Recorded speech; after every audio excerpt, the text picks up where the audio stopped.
Salut les gars, aujourd'hui on va étudier la bataille de Selidové. C'est une bataille intéressante, même si Selidové n'a pas une importance stratégique majeure, mais il y a des éléments que je voudrais que je voudrais partager avec vous. Donc là, on va partir du général avec une carte de Deep State, voilà. Donc ici, bon, pour ceux qui se rappellent d'Orishikine, hein, ça a commencé par une mauvaise rotation des troupes ukrainiennes. Les Russes l'ont repéré, ils se sont faufilés et depuis, regardez, ça donne cette excroissance qui est extrêmement importante. Là, ce qu'on peut voir, c'est il y a Pokrovsk, voilà, Mirnograd, ici. Ici, vous pouvez voir, je vous entendais parler régulièrement de Toretsk, New York et ici. Là, c'est les différents axes d'attaque, vous voyez, des Russes, vers Pokrovsk. Voilà, là, on part du général, hein, ici, voilà. Là, vous voyez, Selidové est ici, exactement. Donc, les Russes continuent à avancer dans cette zone. Ici, là, c'est un chaudron Irnik qui est en train de se refermer tout doucement. Ici, bah, c'est une zone, attendez, je vous le mets une autre couleur pour que vous puissiez repérer. Ici, c'est une rivière, voilà. Donc là, une fois que les Russes se seront approchés plus près de cette rivière, ils tiennent déjà cette partie-là, ben là, les forces ukrainiennes seront complètement coincées. Ici, vous pouvez voir, bah là, pour ceux qui savent, c'est Ougledar, ou Vuhledar, hein. Bon, là c'est l'axe d'attaque. Là, c'était Vodiane. Ici, voilà. Et là, c'était Prechistivka. Là, c'est Zolota Niva. Les Russes continuent à avancer ici, par ici. Et donc, voilà, c'est leur axe d'attaque. Voilà. Donc là, vous pouvez voir des différentes avancées, un peu situer le champ de bataille. Et là, maintenant, on va pouvoir se rapprocher un peu plus de notre objectif, l'objectif de la vidéo. Donc là, je vais me rapprocher de Pokrovsk. Là, vous voyez un peu mieux encore. Là, c'est Pokrovsk. Ici, c'est Selidové. Voilà. Donc, vous pouvez voir, en fait, je vais marquer, je vous le ferai plusieurs fois. Non, je mets cette couleur-là. La route, vous voyez, cette route-là, c'est important pour la suite de la vidéo. Il y a une route ici et une route, il me semble, qui fait ça. Voilà, exactement. Voilà, c'est important parce que je vais vous le redire plusieurs fois, l'objectif des Russes à chaque fois, c'est isoler les villes. Donc, ils vont couper cette route-là et cette route-là. Qu'on va se reprocher, lorsqu'on va se rapprocher de la carte, vous comprendrez mieux ce qui se passe au plus près. Là, en fait, déjà, cette route-là est sous le bombardement des forces russes. Pareil pour celle-là et celle-là aussi. Mais ça n'empêche pas que il y a du ravitaillement, des renforts, du matériel qui arrive quand même. C'est pas parce que c'est bombardé que c'est coupé. Les soldats ukrainiens continuent à emprunter ce chemin d'accès. Donc voilà. Ici, vous voyez de plus près, j'espère qu'on voit bien, ouais, le chaudron. Est-ce que je le mets? Oui, je vais le mettre comme ça. Voilà. Voilà. Là, un chaudron, les forces ukrainiennes risquent d'être coincées. Là, les Russes sont déjà ici, donc ils peuvent avancer jusque-là. Ils avancent également ici. La rivière est ici pour que vous puissiez la situer. Et les forces russes, une fois qu'ils auront coupé complètement cette partie, isolée ce chaudron, voilà. Là, ils auront plus qu'à se repaître du corps des Ukrainiens. Bon, c'est un peu gras ce que je dis, mais bon, voilà. C'est pour ça que les Ukrainiens doivent se retirer avant que les Russes puissent prendre, leur couper leur leur voie de communication. Ici aussi, voilà. C'est pour que vous ayez une vue globale de ce qui se passe. Voilà. Parce que sinon, étudier juste la bataille de Selidové et que vous n'ayez pas une vue d'ensemble de ce qui se passe, ça n'a pas de sens. Donc là, vous voyez que les Russes avancent par là, ici, ce qui fait que ils vont pouvoir envelopper complètement Selidové et la couper.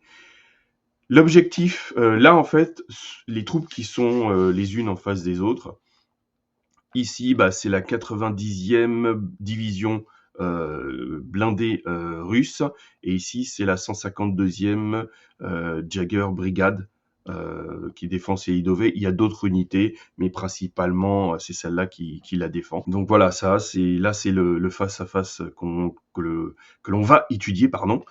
Donc on va effacer ça, je vais vous montrer aussi une autre carte pour que vous ayez voilà, un peu plus de données, si je puis dire. Donc ici, toujours Pokrovsk et voilà, Pokrovsk, ouais, j'ai un peu cafouillé. Pokrovsk est ici. Les voies de communication, enfin le sens de l'attaque russe, par ici, là, sur cette route, vous voyez. Ici, Selidové est ici exactement, voilà, et là toujours en dessous, Irnik, voilà. Donc voilà, là c'est important parce que ça vous montre l'isolement qu'il va y avoir de Selidové, même si les troupes ukrainiennes ne se rendent pas. Là, cette voie-là de communication va être coupée, soit ici, soit un peu plus bas, et après juste en bas, un peu plus bas aussi. Donc c'est important de le voir dans sa globalité. Là, on peut voir une carte aussi qui est très intéressante. Pourquoi est-elle intéressante? À cause des routes. Voilà, je tiens vraiment à ce que vous puissiez voir les différents axes. C'est important. Voilà, là ils appellent ça la M300, la M30. Ok, il y a d'autres cartes, c'est la E50. Voilà. Donc là, elle va jusqu'à Pokrovsk. Là, vous voyez une autre route ici. Il y a une autre route qui va là et une route qui va là. Il y a 3 routes importantes pour ravitailler Selidové. Donc là, on va voir les Russes avancer vers cette zone et par la suite couper aussi cette voie de communication. Là, je crois que certains disent que les Russes sont déjà à ce niveau-là. On va voir ça ensemble. Alors, juste avant d'étudier la bataille, il y a une chose que je voulais vous rappeler, c'est que il y a des fortifications. En fait, là, ils sont en train encore de renforcer les fortifications, les tranchées, oui, les fortifications globalement de Pokrovsk. Donc, le but au niveau de Selidové, c'est des commandements de Selidové, c'est retarder un maximum les Russes pour permettre aux Ukrainiens à Pokrovsk de fortifier, d'améliorer les fortifications de Pokrovsk, de retarder un maximum aussi les Russes, parce que dans quelques semaines, il va avoir du mauvais temps, ça va beaucoup de pluie, donc ça va retarder, ça va empêcher les Russes d'avancer aussi vite qu'ils le font maintenant. Et 3, leur objectif, je l'ai déjà dit, c'est de préserver quand même le nombre d'hommes qu'ils ont, parce qu'ils ont un problème d'hommes, les Ukrainiens, ils n'ont pas assez d'hommes pour défendre l'Ukraine. Donc en fait, il faut pas que les hommes à Selidové se laissent encercler. Ils vont se battre jusqu'au dernier moment, mais à un moment, quand il y aura une issue, ils vont tous se faufiler pour partir. Il faudrait qu'ils le fassent avant, mais voilà. Ou alors reculer pour aller dans des zones mieux fortifiées, mieux renforcées. Le problème, c'est que leur but, je pense, c'est de donner du temps, de gagner du temps pour Pokrovsk. Voilà, c'est ce que je pense. Quant aux Russes, il faut avant l'hiver qu'ils aient avancé un maximum, parce qu'après en hiver, je pense qu'ils vont utiliser à foison des FAB pour annihiler un peu les fortifications ukrainiennes.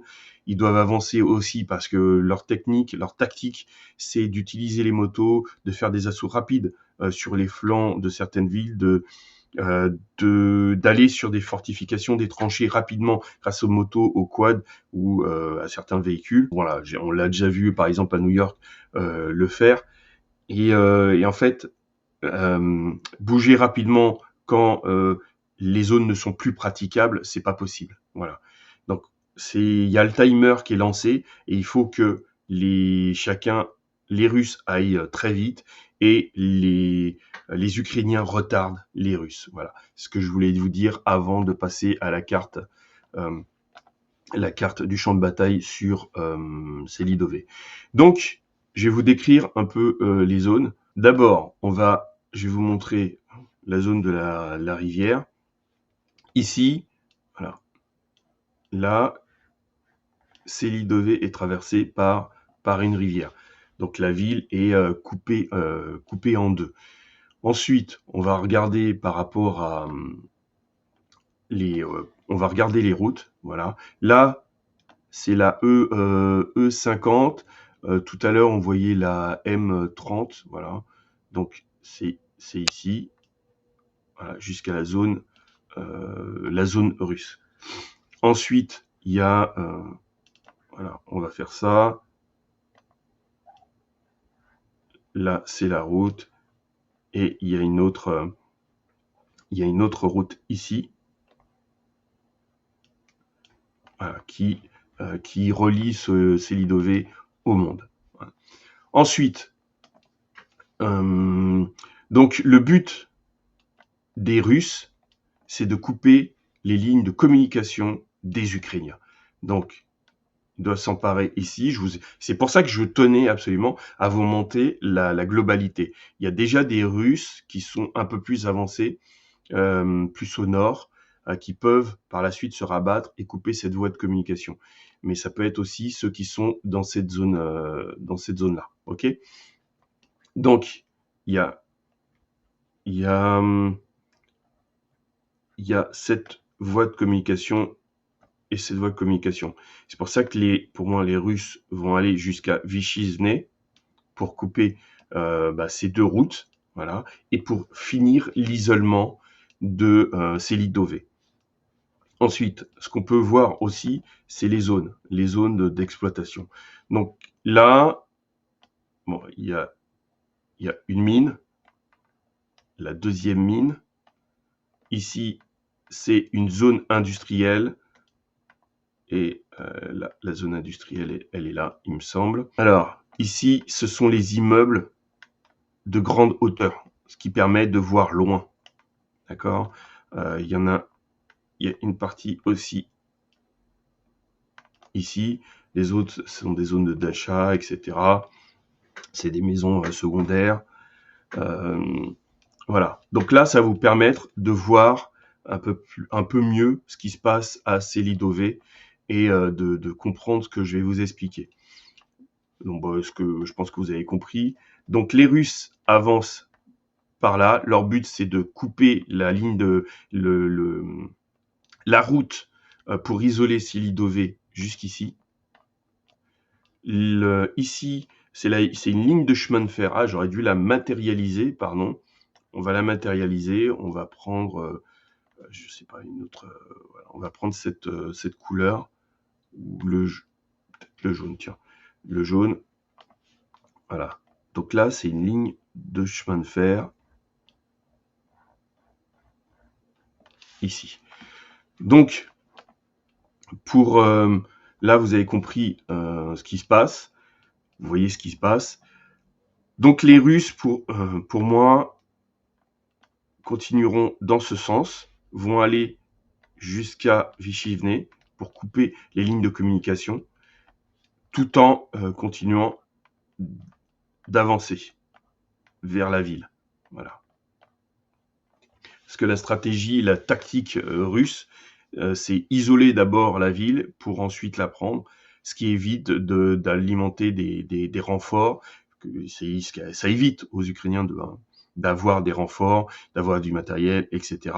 Ce qui n'empêche pas certaines fois d'avoir des offensives ukrainiennes pour casser un blocus. Sécuriser ces bâtiments, ils vont peut-être envoyer des FAB ou faire des tirs d'artillerie pour faire descendre toute cette zone pour être tranquille. Parce qu'à Vodiane, en fait, les Ukrainiens euh, avaient comment piégé les bâtiments, ce qui entravait l'avancée des Russes. Alors, ce qu'ils ont fait, c'est ils ont bombardé toute cette zone, et puis voilà, ils ont continué à avancer.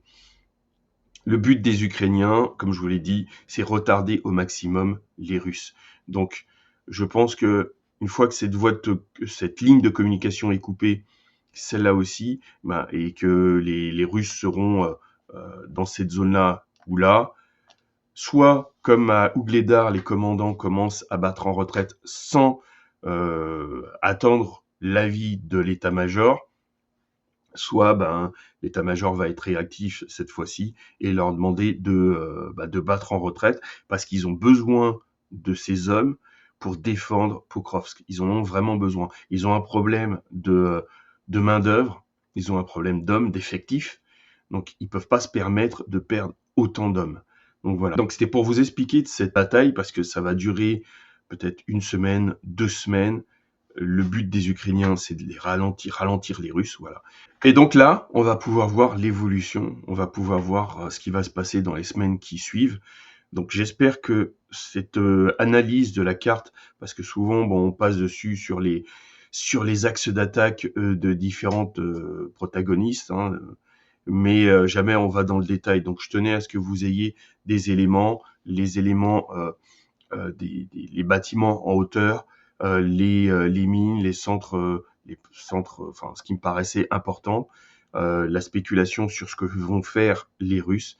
Donc voilà, parce que ce type d'analyse vous servira pour d'autres batailles. Voilà. Parce qu'il y a d'autres villes qui sont à peu près de la même taille que Selidové. Selidové avant